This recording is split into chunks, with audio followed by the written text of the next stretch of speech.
So, the Memphis Grizzlies. Of course, they selected Ja Morant with the second overall pick. See, the Memphis Grizzlies are in a rebuilding kind of stage. So, the question of the day is, do they keep Mike Conley or do they let him go or trade him for some assets, some young talent, some veteran leadership, something to help get this Memphis team going? I do like the fact of keeping him around for Jaren Jackson and Ja Morant's sake of mentorship, but I don't know if that would be the best thing, considering that he's coming off of 21 points and 7 assists per game year.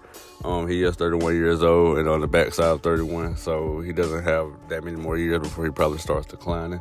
I like the fact of trading him in the offseason to get something out of him, but then I also like the fact that he can be there alone to a little while longer to mentor those guys. But like I said, he's 31 years old, going 32. I don't know if Memphis can really get something out of him by the trade deadline. But anyway, to Ja Morant's case, this is probably a good pickup for Memphis. The guy is very athletic. He can shoot the ball. He can create plays for others and also himself. He gets guys involved. He's on the boards all the time, athletic on the boards.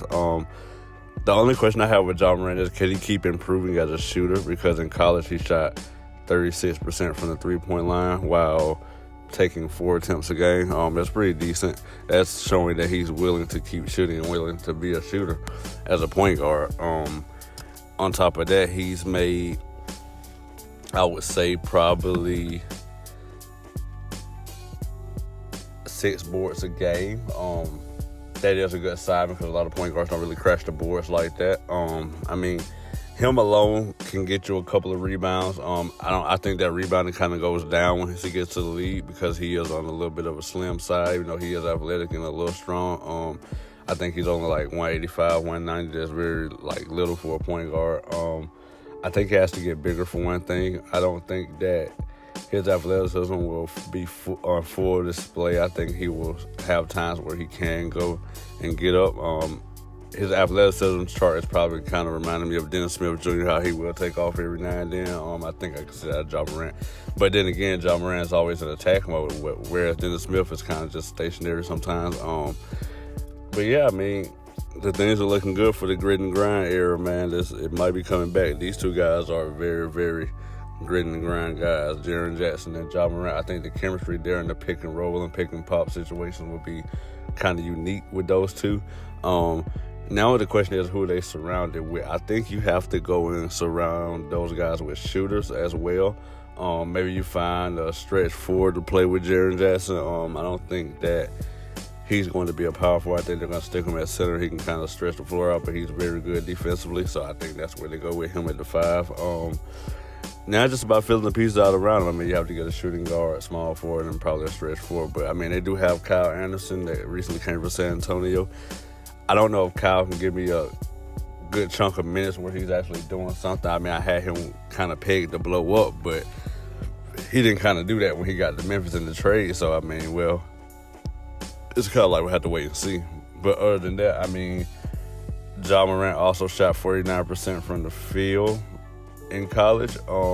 Granted, that is a good sign, but he took 11 attempts a game, so that's a lot of shots. But, hey, he's pretty good at his shooting thing. But on top of that, I kind of want to see how he adjusts to running the offense. I think that's the one thing about him. He has ran the offense a lot.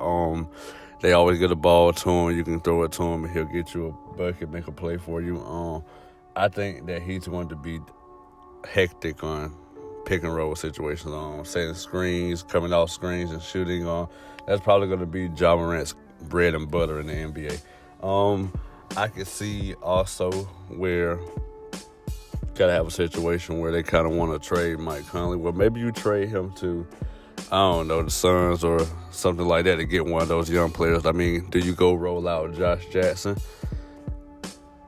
Hey, the guy's pretty athletic, 6'8", so the question is, what can they do with him, man? Can he fit alongside this Ja Morant-led Grizzlies team?